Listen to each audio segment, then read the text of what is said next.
Hey everybody, just got a quick little video here for you. So my SodaStream at home has ran out of the CO2 that actually makes all the carbonation in these drinks.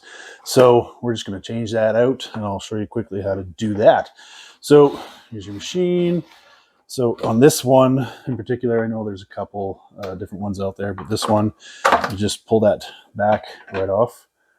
That just comes off. So this is your canister right here. So what you're going to do is unscrew it,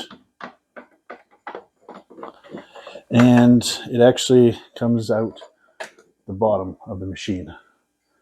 So put that over there. Take off this blue little wrapping they got on there. Unscrew the little cap. Okay, so when we take the old bottle off, there's actually a little O-ring on here that we want to take off.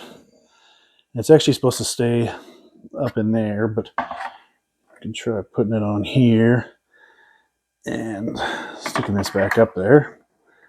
So make sure the O-ring and the bottle go up there like they should. Yeah, that O-ring doesn't want to get up there properly. So you can just push that O-ring up into where it should be. This is good that it's actually doing this, because this could happen to you guys. So I'd rather it happen to me now, and at least I can show you how to fix that. So now that O-ring's all up in there, you can run the bottle up. It doesn't need to be ridiculously tight, because this is plastic and this bottle is a metal. So we don't want to bust anything in here. So that's on there.